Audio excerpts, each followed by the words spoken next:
はいどうも、こんにちは、こんばんは、しふです。今回は OBS の録画設定で PS4 や Switch を 1080p60fps の高画質で撮影する方法について解説します。ちなみに説明欄に動画の目次を記載していますし、ブログの方でもこの動画と同じ内容を解説しているので、うまく活用しながらチェックしてみてください。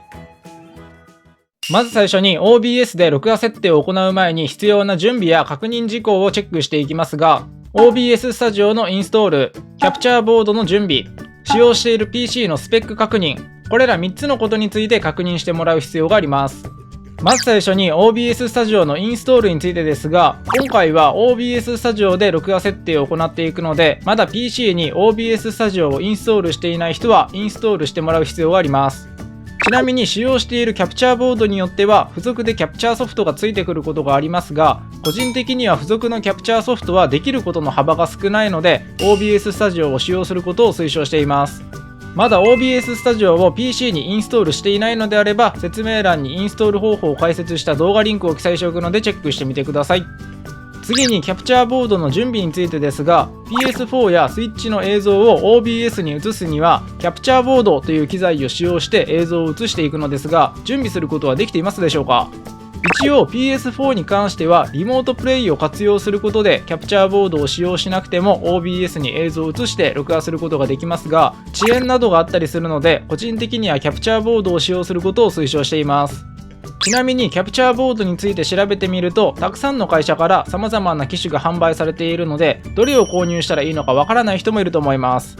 そんな人のために25種類以上の外付きキャプチャーボードを使用した実際の経験から PS4 や Switch におすすめなキャプチャーボードランキングトップ5を紹介した動画を作成しているので、まだキャプチャーボードを購入していない人は説明欄の動画リンクからチェックしてみてください。最後に使用している PC のスペック確認ということですが、 OBS で高画質で録画するにはある程度の PC スペックが必要になるので、使用している PC のスペックによっては 1080p60fps の解像度で録画できない場合もあります。特に重要なスペックとしては CPU、GPU、メモリの3つになってくるのですが、 OBS で 1080p60fps で録画するために必要な PC スペックの目安を言っておくと、 CPU は6コア6スレッド以上のもの、 GPU は使用するキャプチャーボードの動作環境以上のもの、メモリは 8GB 以上、できれば 16GB が推奨というようになっているので、これ以上の PC スペックがないと 1080p60fps の解像度で録画することは難しいですね。ちなみに自分が使用している PC のスペック情報を言っておきますと、このようになっています。自分は Windows 10を使用しているのですが、 Windows 10での CPU、GPU、メモリの確認方法を解説した動画を説明欄に記載しておくので、確認方法がわからないという人はチェックしてみてください。自分の PC と似たようなスペックの PC をお持ちの場合は、これから解説する設定方法と同じように設定してもらって構いません。ただ先ほど解説したスペックの目安よりも低スペックの PC を使用している場合は、テスト録画の状況によっては一部の設定を下げる必要があるので注意してください。どの部分の設定を下げればいいのかという対処法も解説しているので、一つ一つ設定方法を確認していきましょう。それではここからは OBS で録画設定を行っていきたいと思いますが、まだ OBS に PS4 や Switch のゲーム画面を表示させることができていない初心者さんもいるかもしれないので、 OBS にゲーム画面を映す設定を行います。すでに表示させることができている場合は、動画目次の OBS での録画設定方法から作業を行ってください。今回は PS4 や Switch 用のキャプチャーボードランキングで一番おすすめと言っている L 型の HD60S プラスというキャプチャーボードを使用してゲーム画面を映す方法を解説していこうと思います。ちなみにこれ以外のキャプチャーボードを使用している人に注意点を言っておきたいと思いますが、使用するキャプチャーボードによって OBS での設定方法が若干異なっています。なので HD60S プラス以外のキャプチャーボードを使用している場合、同じ設定方法を行っても映像が映らなかったり音声が聞こえない場合があるので注意してください。ちなみに自分は25種類以上の外付けキャプチャーボードを使用した経験があり、 OBS にゲーム映像を映すまでの使い方を解説した動画も作成しています。有名なキャプチャーボードのほとんどを網羅しているので、説明欄に記載しているキャプチャーボードの再生リストから使用しているキャプチャーボードの動画を確認して OBS にゲーム映像を映してみてください。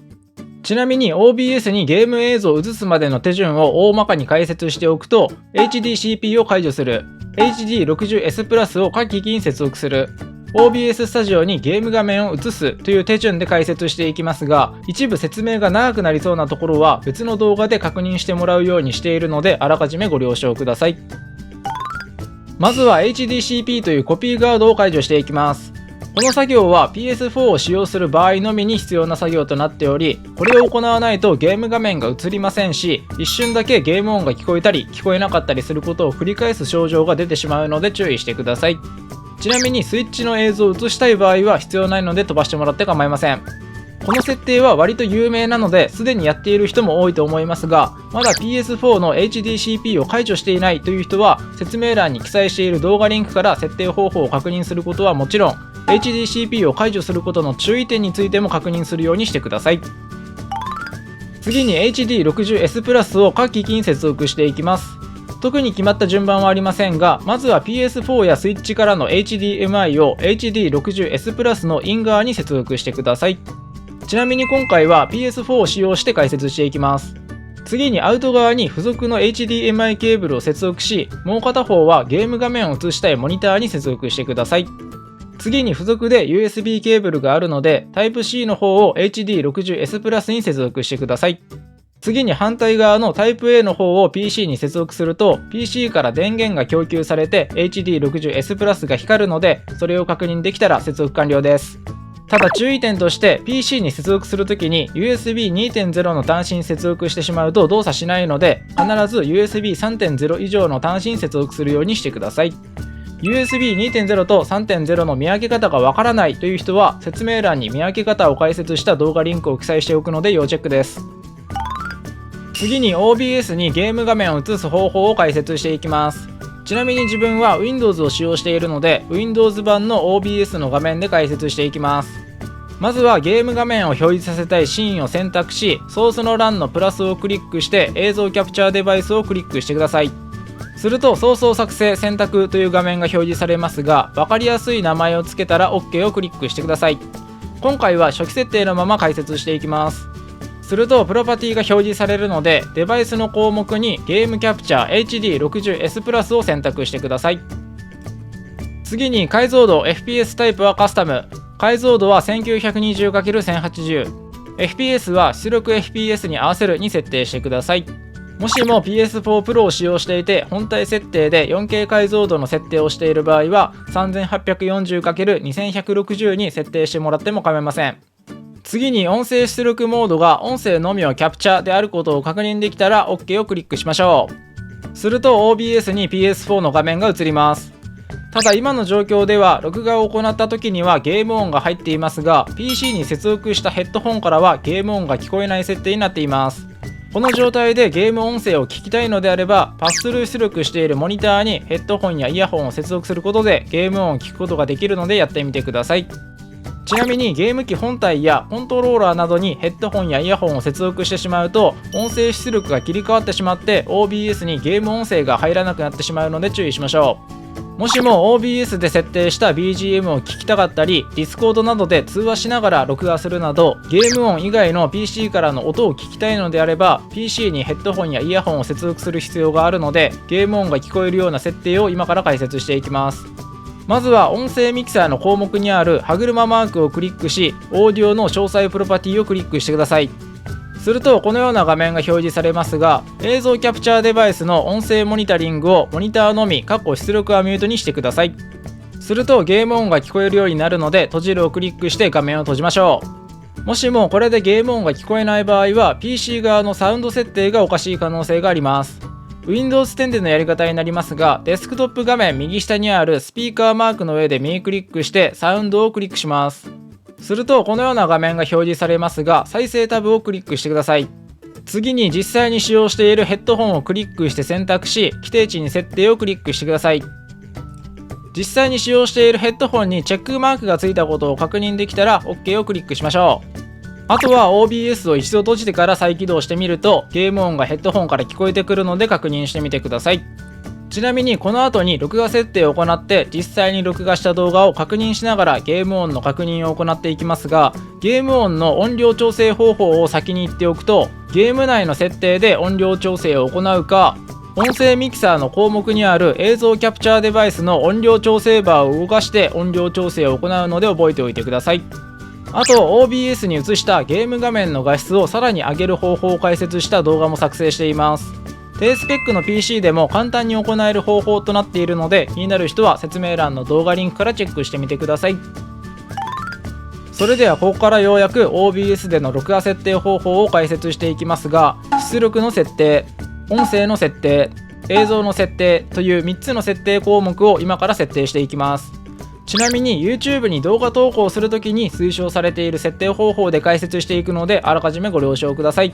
また初心者の人からすると専門用語もたくさん出てくるので大変かと思いますが、分かりやすいように解説していくので一つ一つ確認していきましょう。それではまず最初に出力の設定を行います。 OBS の画面右下にある設定をクリックしてください。次に画面左の欄にある出力の項目をクリックし、出力モードを詳細に変更します。するとこのような画面に切り替わるので、録画タブをクリックしてください。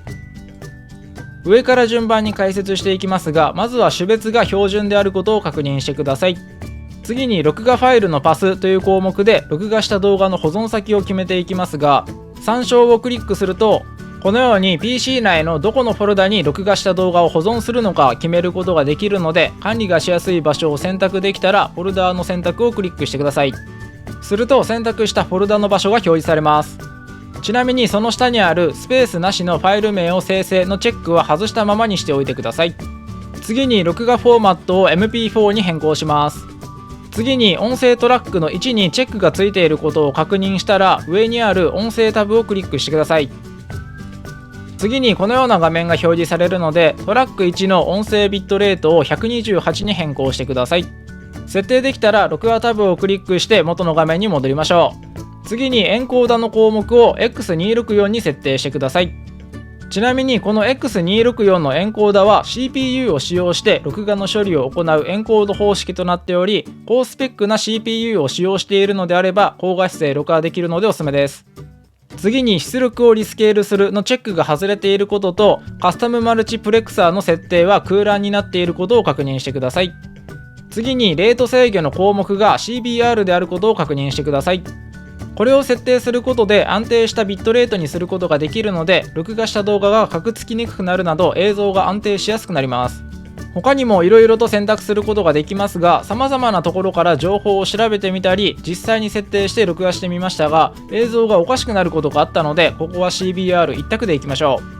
次にビットレートの設定を行いますが、 YouTube ヘルプのアップロードする動画におすすめのエンコード設定のページを確認してみると、各解像度フレームレートごとの推奨ビットレートはこのようになっています。説明欄にこのページのリンクを記載しておくのでチェックしてみてください。ゲーム実況動画を投稿するのであれば 1080p60fps の解像度があれば十分ですし、低スペック PC を使用しているのであれば最低でも 720p30fps くらいの解像度があればなんとか見れる動画にはなるかなといった感じなので、基本的に顎枠の範囲内でビットレートを決めていきます。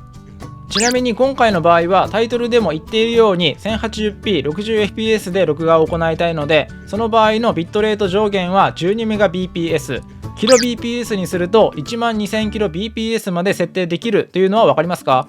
なのでここはひとまずビットレートの欄には 12000kbps と設定し、その下にある特定バッファサイズを使用のチェックが外れていることを確認してください。録画設定が終わった後にテスト録画を行いますが、低スペック PC を使用していてうまく録画を行うことができなかった場合は、このビットレートの項目を後から調整する可能性があるので覚えておいてください。次にキーフレーム間隔については2秒で設定します。次に CPU 仕様のプリセットについてですが、ここはひとまずファスターに設定してください。ちなみに低スペック PC を使用していてうまく録画を行うことができなかった場合は、この CPU 仕様のプリセットの項目を後から調整する可能性があるので覚えておいてください。次にここは一気に行きますが、プロファイルはなし、チューンはなし、X264 オプションは空欄で OK です。すべて設定できたら適用をクリックしましょう。次に音声の設定を行います。設定画面の左側にある音声の項目をクリックするとこのような画面が表示されますが、一般の欄にあるサンプリングレートを 44.1kHz に設定し、チャンネルをステレオに設定してください。次にグローバル音声デバイスの欄にあるデスクトップ音声を規定に設定してください。デスクトップ音声2に関しては無効のままで大丈夫です。ここまで設定することができたら音声の項目は設定完了ですが、サンプリングレートを変更したことでこれらの設定を有効にするためにはプログラムの再起動が必要ですという注意文が表示されています。なのでここはひとまず OK を選択して設定画面を閉じてください。すると今すぐ再起動しますかと表示されるので、はいを選択して再起動しましょう。OBS を再起動できたら他に設定する項目があるので、同じように設定をクリックして設定画面を表示させてください。次に映像の設定を行います。設定画面の左側にある映像の項目をクリックするとこのような画面が表示されますが、基本キャンバス解像度を 1920×1080 に設定してください。ちなみにこの基本キャンバス解像度というのは OBS の画面の大きさをどれくらいのサイズにするのかという設定になります。基本的に OBS に表示している映像の大きさに合わせて設定するのですが、 PS4 や Switch の場合は映像キャプチャーデバイスの設定をするときに解像度を 1920×1080 に設定していると思うので、基本キャンバス解像度は 1920×1080 に設定します。もしも PS4 Pro を使用していて 3840×2160 の解像度を設定している場合は同じ16対9のアスペクト比になっているので、基本キャンバス解像度は 1920×1080 で OK です。次に出力スケーリング解像度ですが 1920×1080 に設定してください。ちなみにこの出力スケーリング解像度の設定は録画する動画の解像度となる設定になります。今回は 1080p の解像度で録画を行いたいので 1920×1080 と設定します。もしも低スペック PC を使用している場合はテスト録画の状況によって 720p の画質に下げる選択もしなければなりませんが、その場合はこの部分の設定を 1280×720 に変更することになるので覚えておいてください。次に縮小フィルターを設定しますが、ランチョス先鋭化スケーリング36のサンプルに設定してください。次に FPS の設定ですが FPS 共通値を選択して60に設定します。ここまで設定できたら OK をクリックしましょう。ここまで来たらひとまず録画設定は完了です。ちなみにここまで設定画面で設定してきた内容はプロファイルを変更すると設定内容も変化します。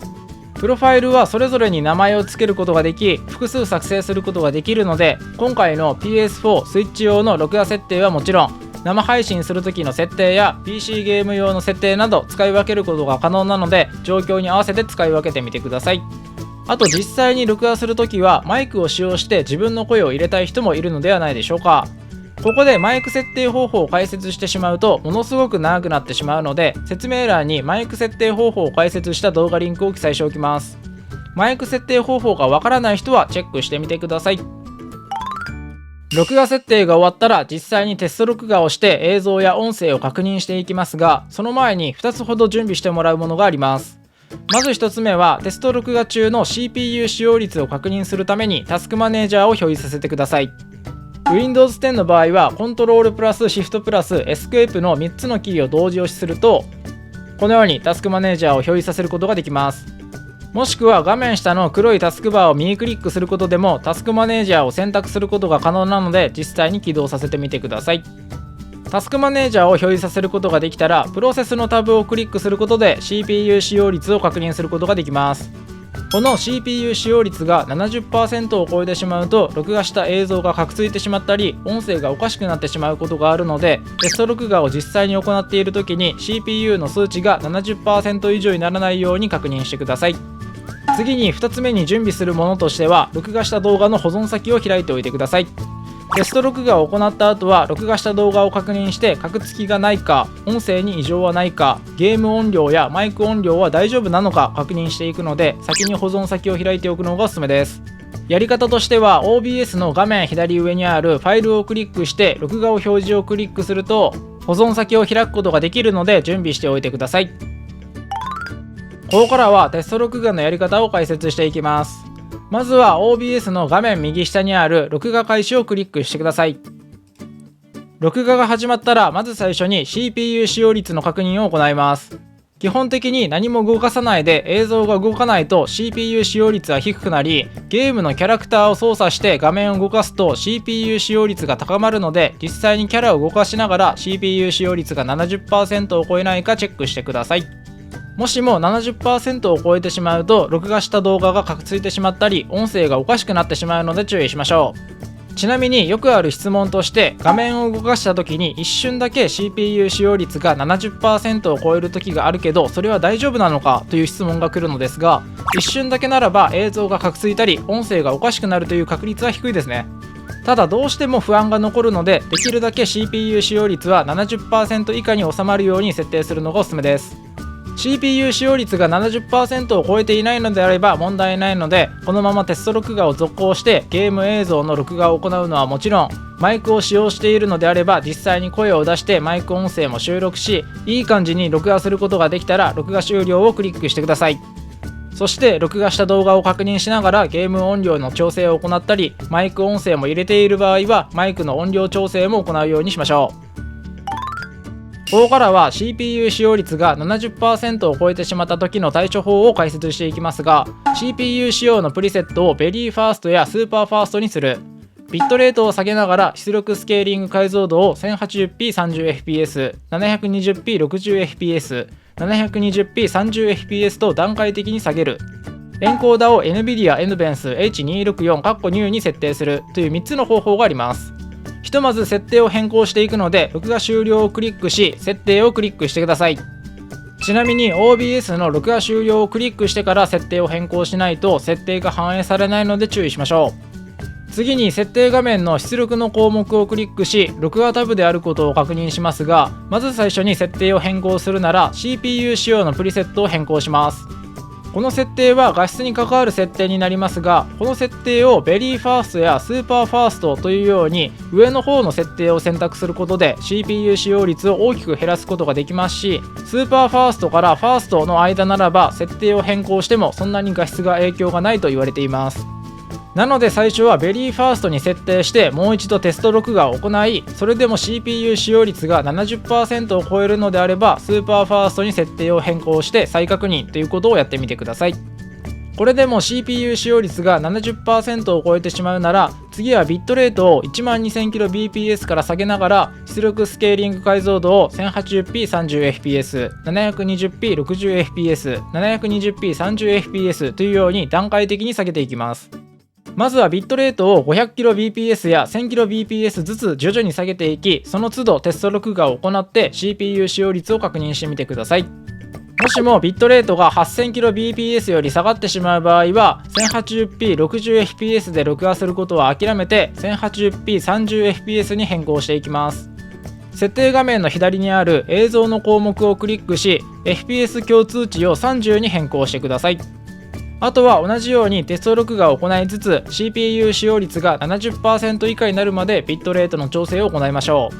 もしもビットレートが 7500kbps より下がってしまう場合は 1080p30fps で録画することは諦めて 720p60fps に変更していきます。設定画面の左にある映像の項目をクリックして出力スケーリング解像度を 1280×720 に変更し FPS 共通値を60に変更してください。あとは同じようにテスト録画を行いつつ CPU 使用率が 70% 以下になるまでビットレートの調整を行ってください。もしもビットレートが 5000kbps より下がってしまう場合は 720p60fps で録画することは諦めて 720p30fps に変更していきます。